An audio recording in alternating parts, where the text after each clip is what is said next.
Meus irmãos, a graça e a paz do Senhor Jesus Cristo, na vida de todos nós. Quero lhes convidar a abrirem a palavra de Deus em Atos capítulo 4, por favor. Atos capítulo 4, dos versículos 13 até o 22. Atos 4, 13 a 22. Pretendo falar nessa noite sobre um tema: cristianismo, uma evidência notória. Cristianismo, uma evidência, um sinal mesmo, notável.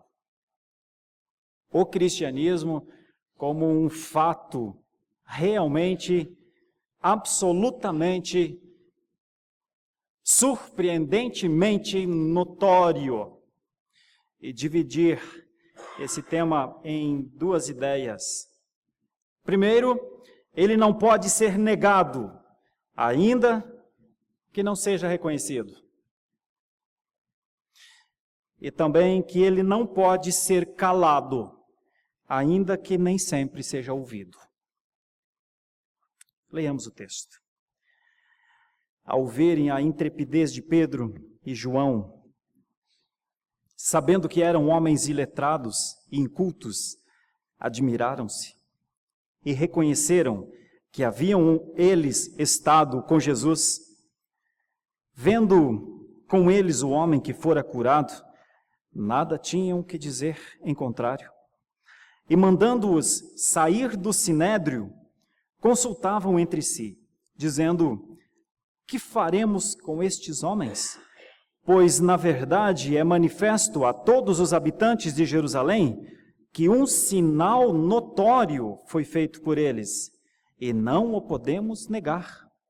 Mas, para que não haja maior divulgação entre o povo, ameacemo-los, para não mais falarem neste nome a quem quer que seja. Chamando-os, ordenaram-lhes que absolutamente não falassem nem ensinassem em o nome de Jesus. Mas Pedro e João lhes responderam: julgai se é justo diante de Deus ouvir-vos antes a vós outros, do que a Deus. Pois nós não podemos deixar de falar das coisas que vimos e ouvimos. Depois, ameaçando-os mais ainda, os soltaram, não tendo achado como os castigar por causa do povo, porque todos glorificavam a Deus pelo que acontecera. Ora, tinha mais de 40 anos aquele em quem se operara essa cura milagrosa. Queridos irmãos, não é segredo para ninguém que eu faço parte daquele grupo de pessoas contemplativas, que em meio às suas viagens, se tiver um mirante, a gente para. Eu gosto muito de fazer isso. Cheguei até a parar diante da bica de Jacuí. E fiquei lá olhando aquela bica. É bem verdade que me perguntando o que tem aqui, que os meus irmãos de Santo Amaro admiram tanto, mas certamente está revestida de significado. É verdade, até fiz foto lá e tudo. Entre essas andanças aí que Deus me deu para fazer, agora não tanto, mas muito nos últimos anos, visitando campos missionários, indo atrás de situações para resolver na obra missionária, eu viajei demais. Todo o tempo no Rio Grande do Sul foi muito pautado por muitas viagens. Um mês sim, um mês não, eu rodava aproximadamente 2.000 quilômetros no estado do Rio Grande do Sul. Então, conheci o Rio Grande do Sul, entre outras coisas, a partir das inúmeras vistas que o Rio Grande do Sul proporciona. Em uma destas vistas, em um desses momentos, em uma dessas viagens, eu parei diante de um mirante muito bonito para ver um cânion que divide as cidades de Bento Gonçalves, na Serra Gaúcha, e Caxias do Sul. É um local muito bonito, muito agradável. E sempre que eu passava por lá, parava e ficava algum tempo ali, vendo aquele cânion que sumia da minha vista e a beleza daquilo. Mas aconteceu uma coisa um dia, e é o que eu quero contar para os irmãos. Assim como sou contemplativo, também sou um admirador de flores. Dentre as flores, as rosas. É a minha preferida. Gosto muito de rosas. Eu estava ali, vislumbrando o cânion, de repente, olho à minha esquerda no chão, adivinhe? Uma rosa. Linda rosa, bem vermelha. Olhei, não sabia o que era mais bonito, se era o cânion ou a rosa. Fiquei olhando para aquela beleza de flor, tirei uma foto dela. Uma linda rosa. Quando eu estava saindo, me ocorreu, ela não é só linda, ela é perfumada também. E então, cheguei até onde ela estava, me agachei e sorvi o bom perfume daquela rosa. Muito bem, foto no pano de fundo do celular. Me fui à lacria, como falam os gaúchos. Rodei milhares de quilômetros que eu precisava rodar, mas no meio do caminho, algo me fez voltar por aquela região de novo. Normalmente eu não fazia isso. Subia pela Serra Gaúcha, dava a volta pelo norte do Rio Grande do Sul, descia no oeste do Rio Grande do Sul e tomava uma avenida, uma rodovia 290 e ia direto para Porto Alegre. Mas eu precisei retornar a Gramado para tratar de uma situação específica com a igreja. E então eu voltei por aquele caminho, o caminho do cânion. Nunca é demais parar mais um pouquinho. E lá fui eu vislumbrar mais um pouquinho do cânion, pensando, vou encontrar a rosa. Pois bem, cheguei, o cânion estava lá, a vista estava maravilhosa, melhor do que antes. Havia alguma neblina da primeira vez, mas nesta não. Nesta, o verde maravilhoso, as árvores até um tanto quanto floridas. Em setembro ou outubro, em muitos lugares da Serra Gaúcha, até as árvores florescem. É de uma beleza. Mas quando eu olhei, a rosa não estava mais. E eu estranhei. O que aconteceu? O que aconteceu com a rosa? Olhei no meu celular, estava ali, lindíssima. Olhei no talo, não existia mais. E então, olhei ao redor e a vi, toda despedaçada, a uns 2 ou 3 metros do lugar. Fiquei pensando, como tem gente que faz isso com uma rosa? É verdade. Santo Deus, tem tanta coisa melhor para se fazer na vida do que despedaçar uma rosa perfumada que encantava os turistas. Se não encantava ninguém mais, encantava a mim. Mas ela não existia mais. E eu fiquei pensando, aquele perfume não existe mais. Por que o mundo não é coberto de rosas como esta? Por que o mundo não é adornado com uma beleza como essa?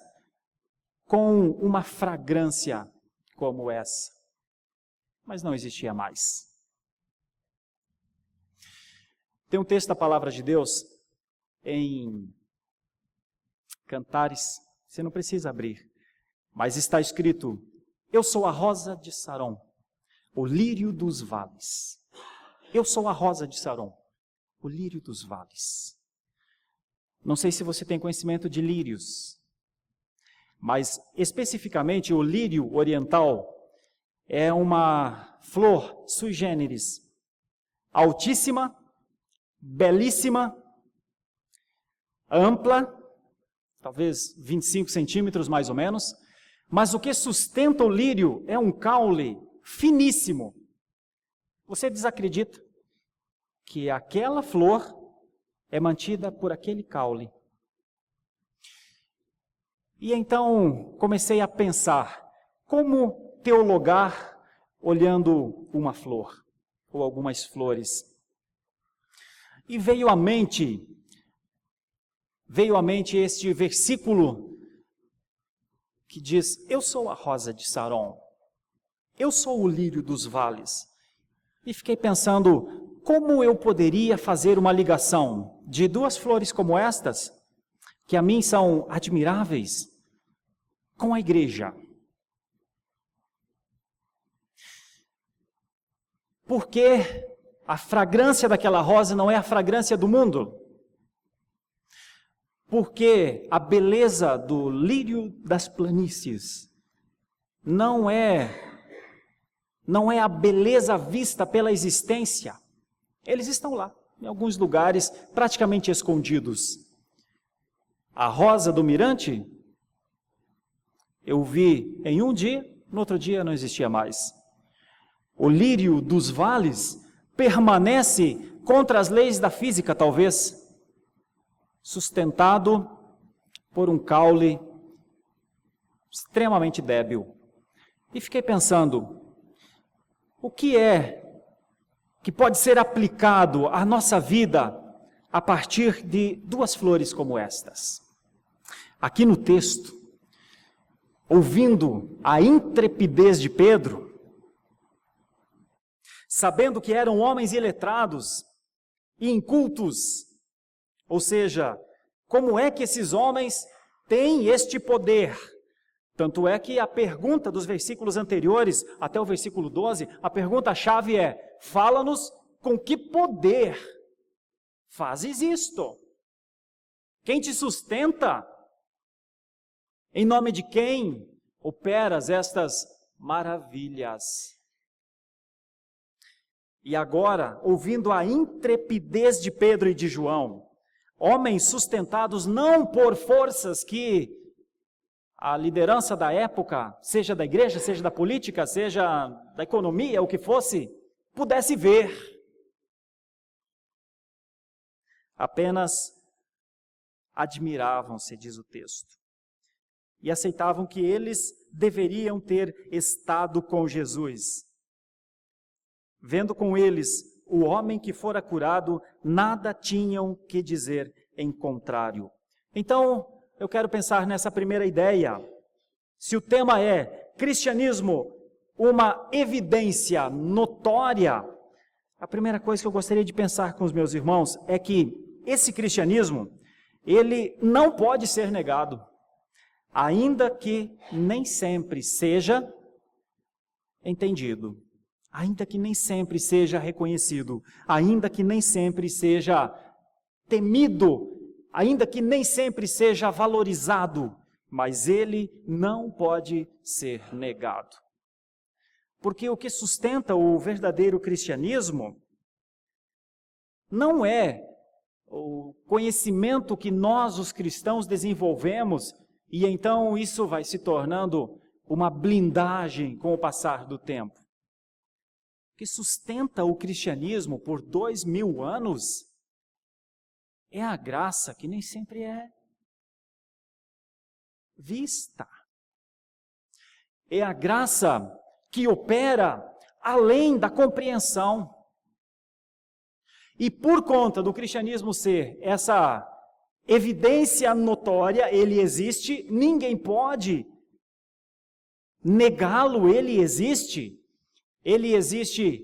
na história, que é uma ciência estudada, ele existe na própria ciência.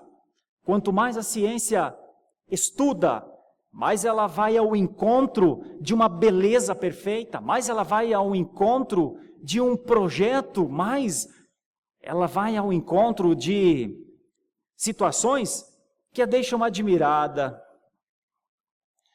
O cristianismo, como uma evidência notória, não pode ser negado. Ele como essência de um povo, ele como DNA de um povo, Ele como parte integrante de todas as ações de um povo, ele não pode ser negado. Ele pode não ser reconhecido. Ele pode não ser adotado. Ele pode não ser admirado no sentido de quero isto para mim. Mas, meus irmãos, o cristianismo em 2000 anos é uma agência proliferadora em todas as gerações de verdades que avançam de maneira destemida e impossível de serem impedidas. Isso é o cristianismo. A pobre rosa, um menino a arrancou, o seu pai ou outro amiguinho pisou em cima e acabou com aquela flor. O lírio, um vento mais forte quebra o caule, ele permanece até que as forças contrárias não o vençam. Ele permanece e ele é admirado por causa disso enquanto ele existe. A rosa ou outras flores são admiradas e usufrui-se do seu perfume enquanto eles existem. Mas o cristianismo, ele está além da possibilidade de não mais existir. O cristianismo é o mecanismo que Deus deixou para que os seus amados, os seus filhos, acessem a sua presença de tal maneira que dentro deste lugar, a presença de Deus, nele, as pessoas se sintam verdadeiramente em paz. Então, eis o cristianismo, eis o movimento que você faz parte. Eis a igreja cristã, a sua, aquela da qual nós fomos ensinados que nós somos templos vivos. Eis a mim e a você, que o tempo passa, os ventos batem, as perseguições aumentam, muitas vezes até mesmo internamente sofremos rupturas, mas nossos filhos continuam sendo instruídos nestes caminhos. Muitos de nós foram instruídos nos caminhos por nossos pais. Muitos dos nossos pais foram instruídos nos caminhos por nossos avós. Eis o cristianismo de Atos. Eis o cristianismo nascente. Eis a flor brotando. Eis a rosa de Saron se levantando para ser, por todo o tempo da existência, mantida pela graça. Irmãos, por que eu estou falando destas coisas? Porque eu estou dizendo que o cristianismo é uma evidência notória que não pode ser negada, ainda que não seja exatamente sempre reconhecida. Porque, estudando algumas correntes de religiões mundiais, uma das coisas que mais tem me chamado a atenção em algumas das maiores correntes de religiões mundiais é a fidelidade que os membros de determinadas religiões vivem tais religiões. Meus irmãos, permitam-me falar rapidamente sobre as religiões orientais, por exemplo. Religiões como o budismo, filosofias como o confucionismo, outras filosofias como o shintoísmo. O nível de entendimento que aquelas pessoas têm acerca da sua religião é tão grande, mas é absurdamente denso, que é muito difícil mover o entendimento de um adepto de uma dessas religiões. Deixa eu lhes falar sobre o islamismo. É muito difícil trabalhar num contraponto, seja de apologética, ou seja de pregação, de anúncio, de proclamação, com alguém, em relação a alguém que tem o compêndio todo do entendimento do que é a sua fé, a sua crença, tudo aqui na cabeça. É muito difícil. Por isso, queridos irmãos, se o cristianismo é uma evidência notória, que não pode ser negada, ainda que muitas vezes não seja reconhecida, não seja aceita, eu gostaria de trazer a esse texto a ideia de que muitas vezes ele não é visto, não é reconhecido, por faltar uma coisa que tinha em Pedro: intrepidez. Por faltar alguma coisa que há no lírio dos vales, aquele caule fino que sustenta um peso que você diz não é possível. Intrepidez. A rigidez. Conceito de absoluto.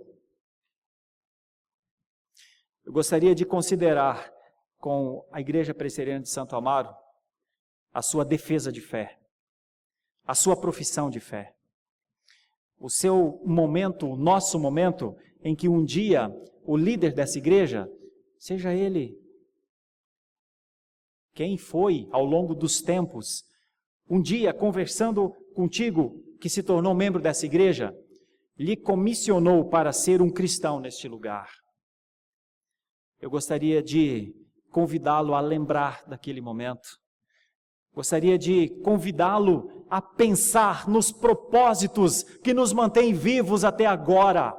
Gostaria de lhes convidar a pensar por que eu e você existimos ainda com essa vida humana que pulsa dentro das nossas veias. Para que isso serve? Para que serve o nosso cristianismo? O que é que nós fazemos com ele? Nós poderíamos considerá-lo numa alusão a essas duas flores que eu citei, ao lírio dos vales, que encanta por sua beleza, ainda que se pergunte, meu Deus, como é que ele está de pé? Nós poderíamos fazer isso, irmãos. Nós poderíamos dizer, na rosa de Saron, eu sou o perfume de Cristo. Essa é a reflexão mais prática que nós poderíamos fazer acerca deste texto num primeiro momento, porque eles viram, eles ficaram admirados, eles não se converteram a Jesus, mas eles perceberam que o homem havia sido curado e que eles não tinham como negar o fato. Então a intrepidez de Pedro estava baseada num fato, num fenômeno, numa ação. E quando eles perguntaram, é seu o poder? Pedro disse, não é. Não é. Eu sou embaixador de um nome. Eu sou embaixador de Cristo. Eu faço, eu falo, eu vivo, eu trabalho, eu sirvo a um nome. Cristo.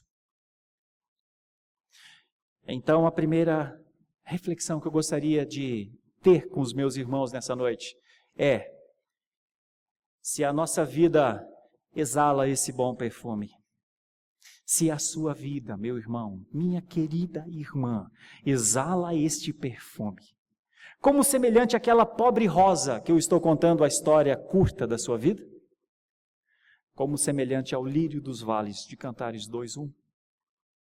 Porque aqui em Pedro eu admiro a sua intrepidez, porque como uma simples rosa perdida, como um simples lírio de vale perdido em algum cânion, esse homem se levanta para testemunhar. E a expressão intrepidez é muito forte, é uma ideia de ter a franqueza necessária, é não guardar nenhum segredo,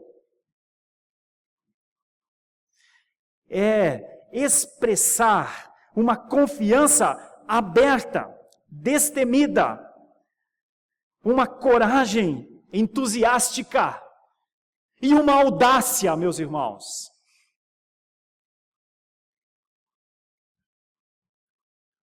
Uma audácia.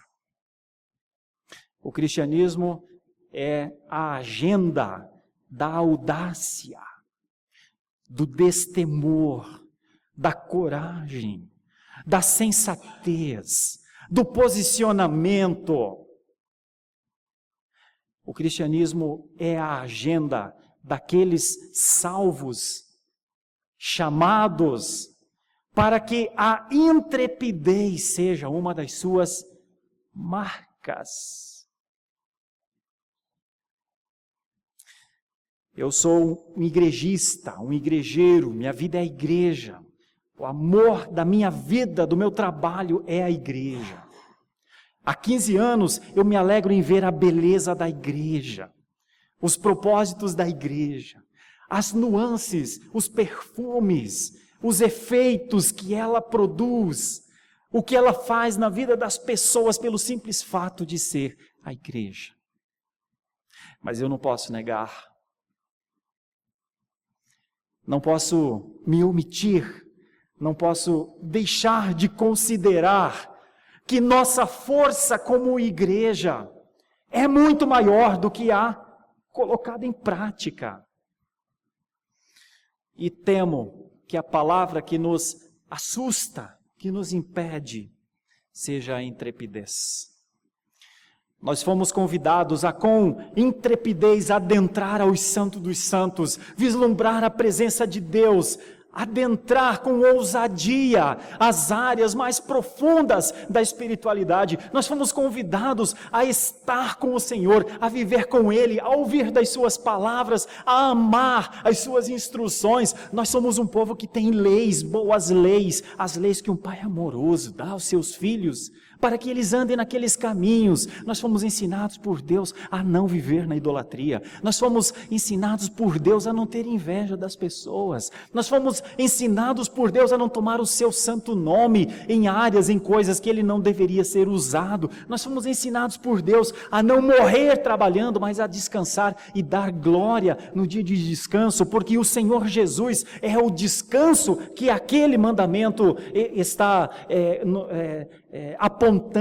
Nós fomos chamados a viver com o nosso próximo, agindo com liberalidade. Nós fomos chamados a viver em paz com Deus e a viver em constante relação com o mundo. Irmãos, nós temos todos os ensinamentos. Nós fomos ensinados a não andar na vala comum da ignorância dos conhecimentos eternos. Nós fomos convidados a contemplar o que está além das estrelas. Nós fomos convidados a contemplar o que está além do perfume da rosa, o que está além do que os nossos olhos veem no lírio sustentado num cânion qualquer.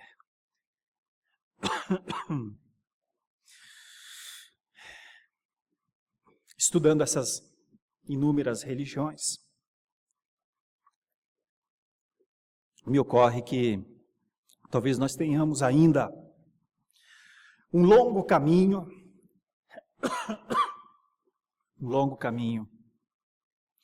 para que possamos ser considerados como homens e mulheres que, como cristãos, só temem a Deus. Pedro só temia a Deus.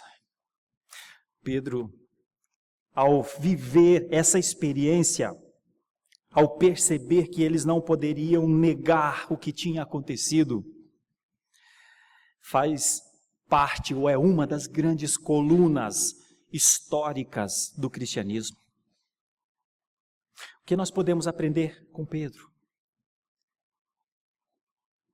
O que a minha vida nos dias atuais pode extrair? Qual a exegese mais adequada desse momento de Pedro? Que com intrepidez se levantava e a admiração era notável. Eles não tinham condições de contrariar a evidência. Contra o fato, não tinha como argumentar. Então, eu reforço, eis o cristianismo, meu irmão, eis o nosso cristianismo. Eis as experiências que Deus tem nos dado para viver. Eis a fé dentro de nós para ser exercitada. Como ela será exercitada?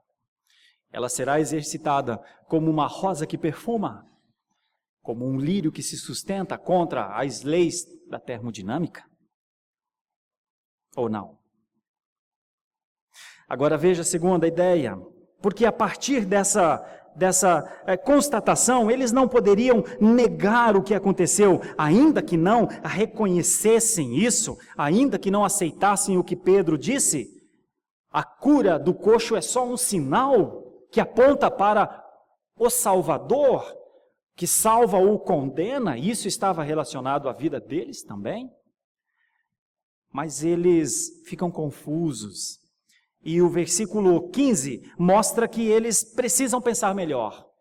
Então, é dito que eles foram mandados a sair do Sinédrio. Eles consultavam entre si. E a pergunta agora não é mais com que poder ou em nome de quem, mas a pergunta é: o que faremos com eles? Pois, na verdade, é manifesto a todos os habitantes de Jerusalém que um sinal notório foi feito por eles, e não o podemos negar. Mas aí vem o versículo 17 até o 22, que é o que eles fazem então, ou tentam fazer. Mas para que não haja maior divulgação entre o povo, ameacemo-los para não mais falarem neste nome a quem quer que seja. E aí a Bíblia vai mostrar que eles então chamaram, disseram isso, e Pedro e João respondem: a quem nós deveríamos ouvir? A vocês ou a Deus? Nós não podemos deixar de falar das coisas que vimos e ouvimos. E então eles, ainda assim, ameaçam, soltam-nos, não os castigam, temem o povo, porque todos glorificavam a Deus pelo que acontecera. A segunda ideia que eu gostaria de pensar com os meus irmãos é que o cristianismo não pode ser calado, que o cristianismo não pode ser abafado, que não há ameaças maiores do que a instrução que o cristianismo tem de quem o criou para ele ser cristianismo. Que o cristianismo não pode ser calado, ainda que não seja ouvido, mas ele não pode ser silenciado. O cristianismo é por si só uma trombeta em ação. O cristianismo é por si só uma voz, ainda que seja dissonante, ainda que não pareça agradável ao ouvido daqueles que ouvem. E por que não é? Porque o cristianismo, ao longo de 2000 anos, sempre sofreu pressões para que ele se calasse. É porque a essência do cristianismo,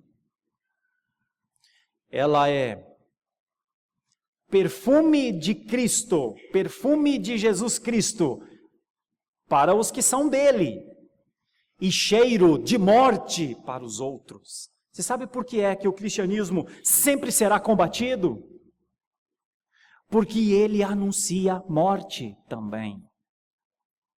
Para muitos, cristianismo é participar de uma igreja, é ser membro de uma igreja. Cristianismo é abandonar ídolos, por exemplo. Muitos, cristianismo é uma forma de viver com pessoas agradáveis, que não falam palavrões e que são sempre simpáticos. Para muitos, o cristianismo é um local agradável em que eu vou dominicalmente e é o local que eu gosto, que eu ajudei a fazer daquele local o que ele é hoje. Para muitos, o cristianismo é sazonal. Quando as coisas estão bem, eu vou. Quando as coisas não estão bem, me deixe no meu canto. Ou o contrário, quando as coisas estão muito bem, me deixe no meu lugar. Eu estou bem, seguindo a minha vida. Quando as coisas estão mal, eu preciso de ajuda, eu vou atrás. Irmãos, as maneiras de se interpretar o cristianismo são muitíssimas. Contudo, o cristianismo em si está muito além destes conceitos subjetivos da existência de uma igreja. O cristianismo é uma voz que não cala, o cristianismo é um grito que não cessa, o cristianismo é um anúncio intermitente, o cristianismo é a voz a tempo e a fora de tempo, o cristianismo é o exercício da sabedoria, da fidelidade a Deus, o cristianismo é a voz que anuncia salvação e perdição, o cristianismo coloca o mundo em xeque todas as vezes que ele é cristianismo. Quem joga xadrez sabe que é uma sensação terrível a de se estar em xeque. O cristianismo coloca obrigatoriamente o mundo a uma resposta. Nós fazemos o anúncio, mas o anúncio tem uma implicação. Nós fazemos o anúncio e este anúncio exige que a pessoa dê uma resposta. O cristianismo não é um conceito. O cristianismo não é uma filosofia. O cristianismo é uma ação que define ou que na sua pregação implica a decisão por destinos eternos. Isso é o cristianismo. Então, quem quer ouvir isso, não é? Quem quer ouvir que hoje é o dia da sua salvação ou não? Quem quer ouvir? É melhor a gente ouvir um louvor. É melhor a gente ouvir, mesmo que seja a Bíblia, deixa eu ouvir aqui a Bíblia no áudio. É melhor eu dar uma olhada na Bíblia e encontrar o que é bom para mim, o que a Bíblia tem para me ajudar. Não. Quando os sacerdotes, quando os líderes falaram para que Pedro e João não falassem mais de Jesus, eles temiam, sabe o quê? Mais curas, mais bênçãos, mais transformações para o bem, mais benefícios, mais testemunho de glória. Eles já tinham descoberto a despersonalização desses homens, eles já tinham visto que esses homens não buscavam honra e glória para si mesmos. Eles já tinham visto que esses homens eram devotos, entregues, dobrados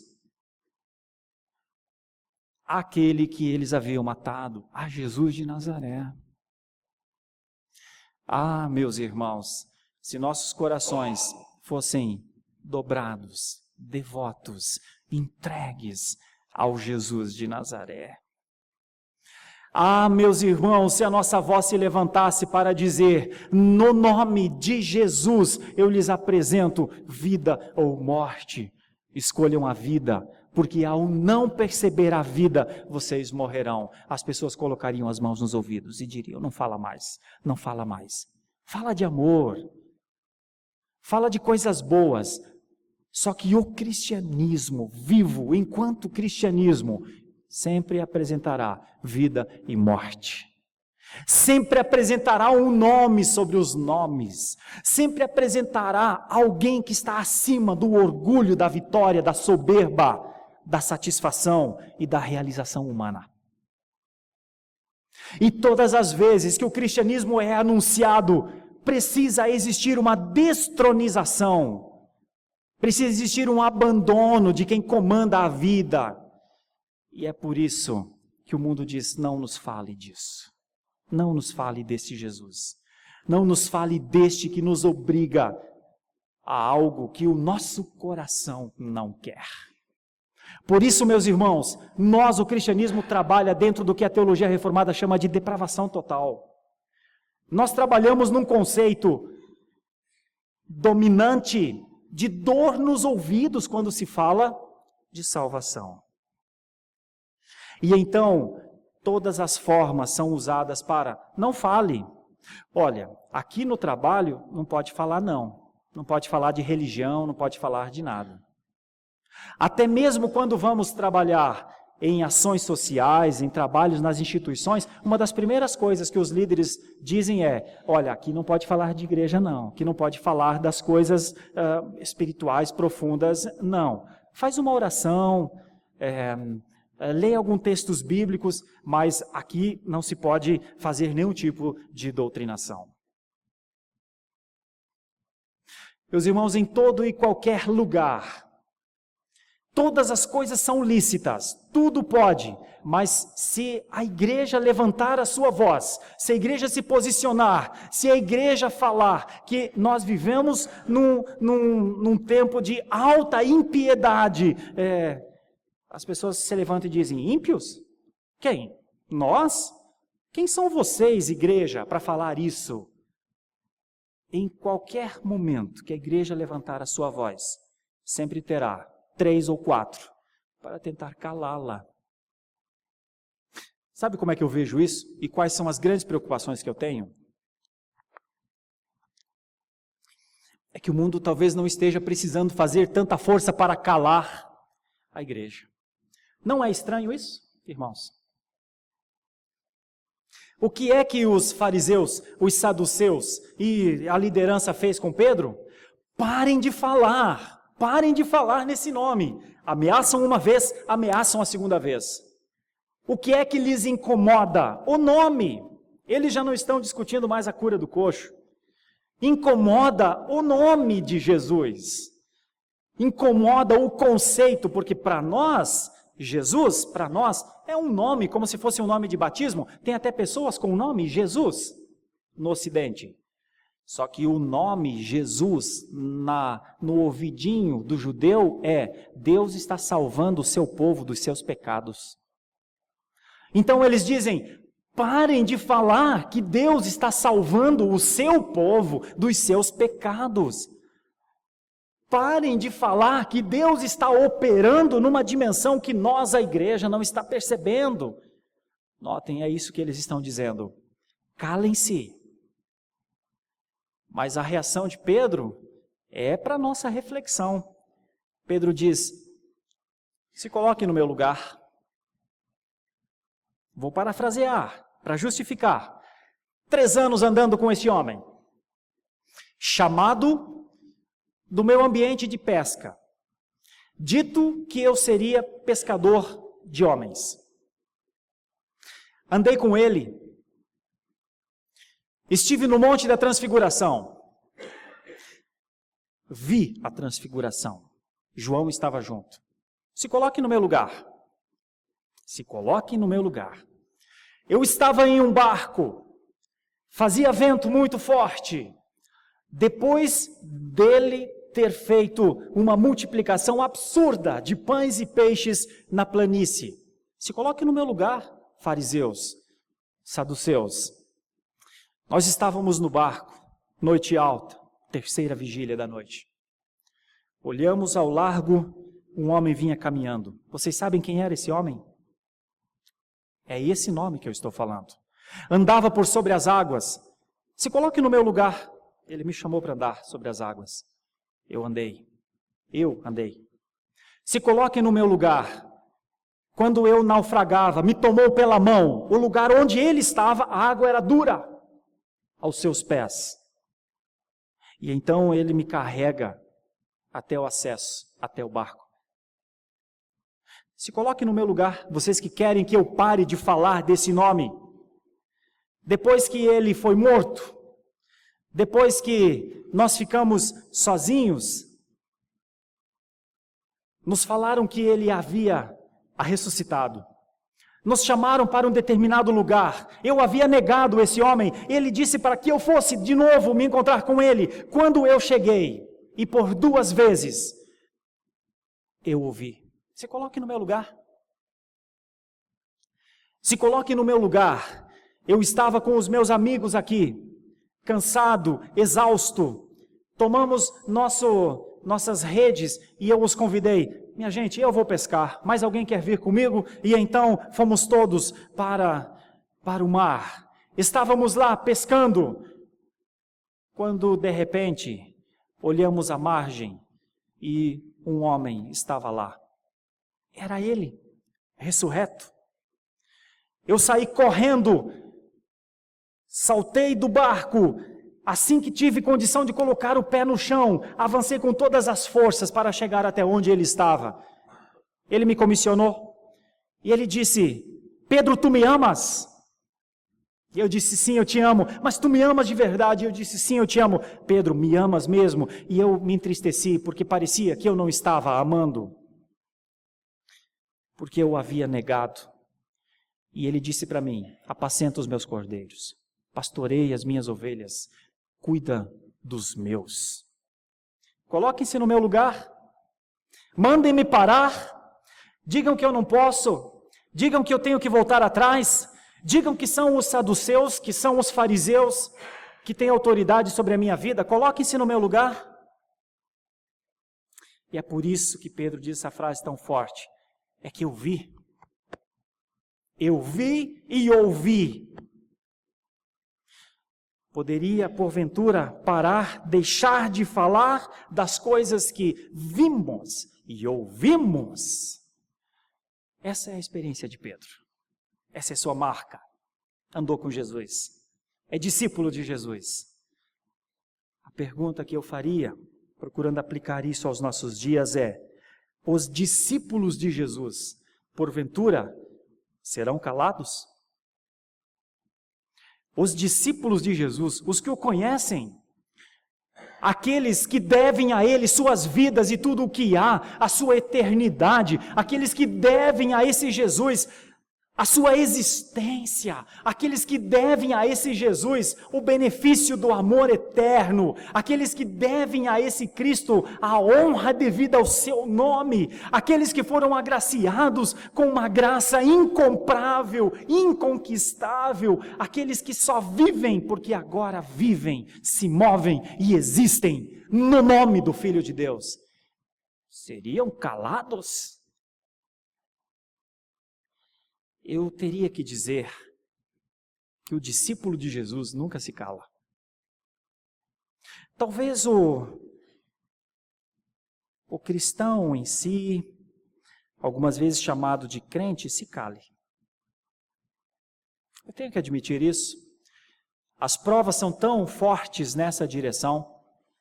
Dia desses eu usei uma expressão aqui, e claro, levei saraivada de tiros, quando eu disse, há um silêncio no meio reformado, há um silêncio irritante no meio reformado, há um silêncio que parece demonstrar temor, medo, transigência, tergiversação, há um silêncio fúnebre no meio reformado, quando o meio reformado é aquela rosa ainda que solitária, exalando o perfume, aquele lírio ainda que num deserto, mas sustentado por um caule que quase não se vê, mas ele está lá. Isso é o cristianismo passa pelas doutrinas da reforma. O cristianismo passa pelo conhecimento da soberania de Deus. O cristianismo passa pelo assumir a nossa responsabilidade diante das nossas gerações. Então não faz sentido o mundo reformado viver num silêncio como se respeitasse. Silêncio. Aqui não pode falar. Falar de Jesus, uma placa com um corte no meio. E então, quando eu critiquei o silêncio dos reformados, estou me criticando também. Estou dizendo, a nossa voz precisa se levantar. A nossa voz precisa se levantar de uma maneira que nós vivamos o que cremos. Porque se não for assim, alguma coisa se perde no meio do sentido de cristianismo. Por isso, ao discípulo, a ameaça é um estímulo. Por isso, ao que ama ao Senhor Jesus, o que vive na vida do Senhor Jesus, ao que não tem mais vida própria, o que é sustentado unicamente pelo alimento que vem do trono da graça de Deus, a ameaça, que é isso? Que é a ameaça? A ameaça é uma motivação a mais. Por isso eu chamei a última pregação dos desafios. Falei sobre os desafios que animam a igreja. Os desafios, as controvérsias, as perseguições, as acusações, não. Elas não nos calariam, não é? Ou calariam? Não nos calariam, não é? Ou calariam? Meus irmãos, eu quero concluir esse breve tempo de diálogo com os meus irmãos acerca dessa passagem das Escrituras, lhes convidando a pensar com seriedade no cristianismo como uma evidência notória. Aqui, no meio do texto, bem no meio do texto, nós percebemos que aqueles homens dizem, na verdade é manifesto a todos os habitantes de Jerusalém que um sinal notório foi feito por eles. O cristianismo é uma evidência de um fato. Há um fato fundamental chamado Jesus Cristo. Há um fundamento chamado de Jesus Cristo, que quer dizer, Deus está salvando o seu povo dos pecados deles. O cristianismo é uma existência real. O cristianismo é uma essência de vida, não é uma filosofia. É onde eu estou, é o que eu sou. O cristianismo não é uma profissão que eu estou desempenhando. O cristianismo é a minha vida, sou eu, que começa com o meu nome, que começa com a minha forma de falar, de pensar, de me expressar, de agir. O cristianismo se confunde com o que eu sou, com o que nós somos. Então o cristianismo não é o exercício de uma filosofia ou viver dentro das leis de uma igreja. O cristianismo é fundamentado em níveis de intrepidez que levam as pessoas à admiração, nem sempre ao reconhecimento da fé, porque o sucesso do cristianismo não está para os resultados.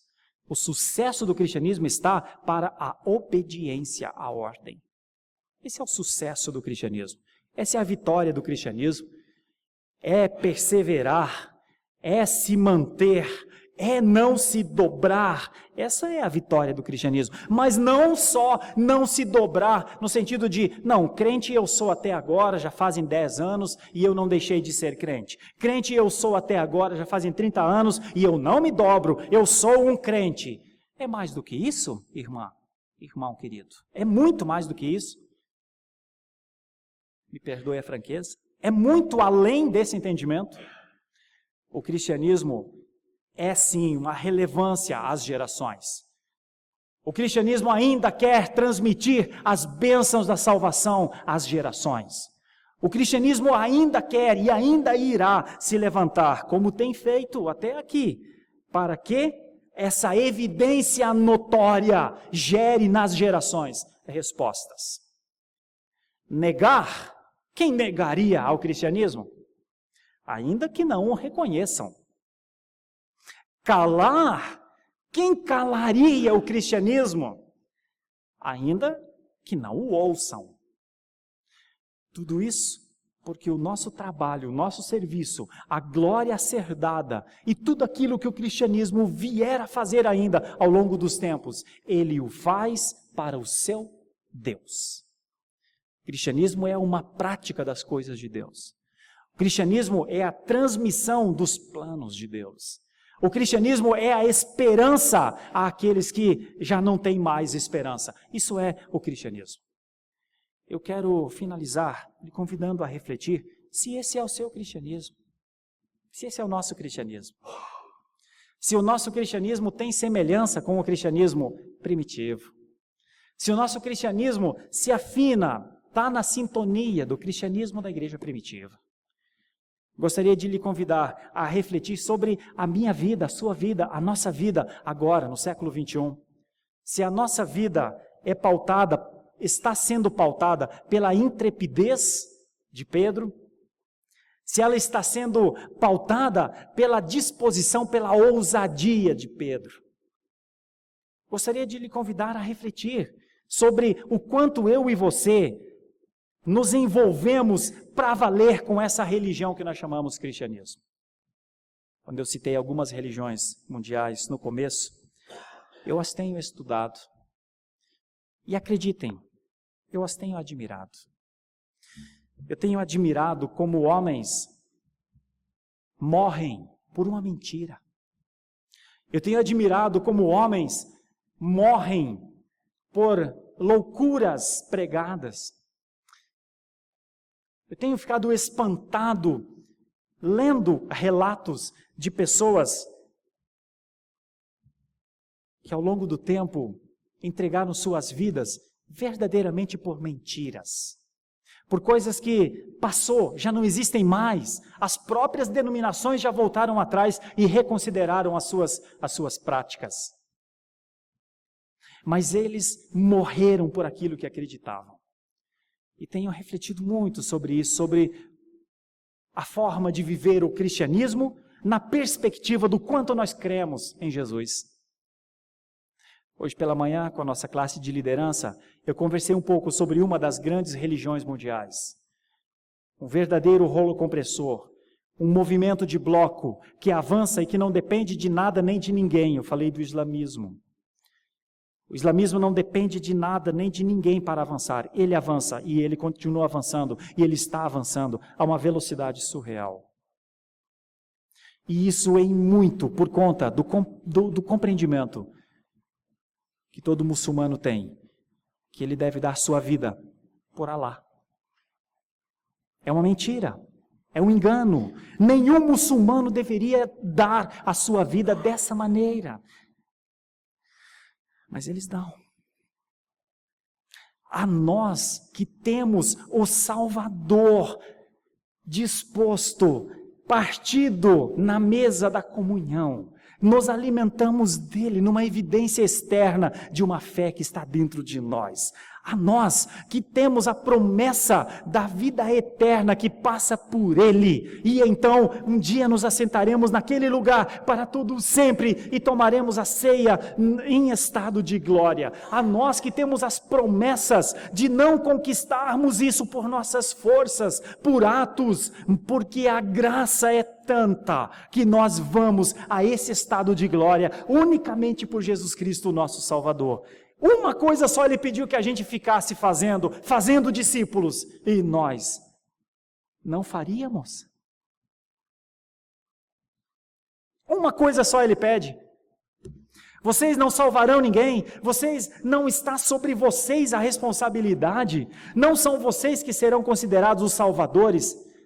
Tudo isso eu faço, toda autoridade é minha, apenas façam isso. Isso é a bênção para as nações. Uma coisa só ele pediu que nós tivéssemos: intrepidez para fazer discípulos. Não faremos? E continuaremos a defender que isso é o cristianismo. Não, esse é o cristianismo. Não faço discípulos, não tenho intrepidez, não me posiciono diante das coisas como elas devem ser, permaneço vivendo um dia após outro dia, vou à igreja, canto os cânticos. Nós permaneceremos insistindo que isso é o cristianismo. Penso que a reflexão que esse texto nos leva a ter é se eu e o cristianismo, se o cristianismo em mim, se a essência do cristianismo é a norteadora dos meus pensamentos, das minhas práticas, das minhas ações. É se o que eu penso de mim está relacionado ao que Deus pensa de mim. O que eu sou está para o que Deus disse para eu ser. Alguém uma vez disse, e eu termino com essa expressão, falando sobre a grande comissão, porque uma pessoa estava debatendo com um presbítero sobre, mas é isso mesmo, todos nós temos que fazer discípulos, eu ainda não senti que eu tenho que fazer um discípulo, eu ainda não me acho nas condições, eu ainda não tenho o traquejo certo para fazer discípulo. Então esse presbítero disse assim, meu irmão, então você teria que fazer uma oração, pedir a Deus que retirasse de sobre você essa ordem, porque a ordem já foi dada. Você teria que fazer uma oração dizendo, Senhor Deus, eu não quero estar debaixo dessa ordem de Mateus 28. Senhor, o Senhor disse indo fazer discípulos, mas, Senhor, o Senhor me conhece, o Senhor sabe como eu sou. Senhor, eu quero pedir que o Senhor me isente disso. Já tem gente que faz, tem bastante gente que faz, e tem gente que sabe fazer discípulo. E tem gente que faz discípulo bem feitinho, discipulinho mesmo, mas tá difícil. Eu não sei fazer discípulo, não sei nem por onde começa a fazer um discípulo. Não sei nem como é que não sei nem direito o que é a palavra discípulo. Então esse presbítero disse a esse jovem: está tudo certo, você tem toda a razão, mas você precisaria fazer uma oração de deserção. Faz a oração que você quer desertar. Faz a oração que você não quer isso para você. Faz a oração, ore. Deus é Deus, ore. Diga: eu não quero isso para mim, essa ordem não é para mim. Justifique diante de Deus, se resolva com Deus. Mas se não tiver a coragem de fazer essa oração, então te pergunte para você mesmo: onde estão os discípulos? Que o Senhor nos abençoe, que o Senhor fortaleça a nossa fé para que juntos caminhemos dentro de uma ideia. Nós estamos dentro de um fenômeno notório. Nós estamos dentro de uma evidência notável. O cristianismo é impactante, transformador, desafiador. E se eu e você não somos impactantes, não somos desafiadores, não temos intrepidez, não temos coragem, pelo contrário, nos calamos, tememos, me permita dizer, com a simplicidade e com a amizade que tenho pela igreja, nosso cristianismo não vai bem. Parece que vai bem. Mas se nós nos separamos das práticas apostólicas, se nós nos separamos da defesa daquilo que cremos, se nós nos ausentamos e desertamos de uma só instrução, a única que Ele nos deu para viver em Seu nome, se nem isso é possível fazermos, se continuaremos a pensar que não precisamos fazer discípulos, me permitam dizer, parece-me a mim que alguma coisa vai mal com esse meu cristianismo. Não te parece? Feche seus olhos por um instante, vamos falar com Deus. Nós sempre falamos com Deus nessa hora.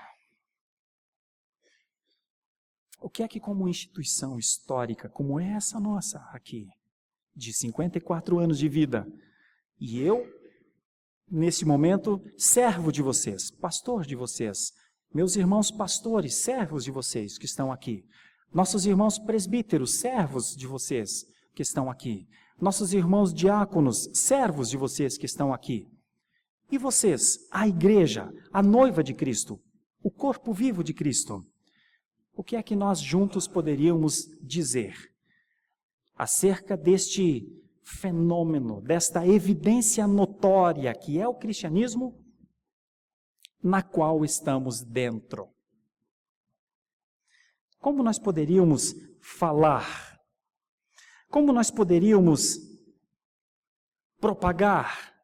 Como nós deveríamos, seria o certo a reagir àqueles que não nos reconhecem, àqueles que não querem ouvir deste nome? O que nós poderíamos falar acerca da nossa vida, de como ela tem sido até aqui?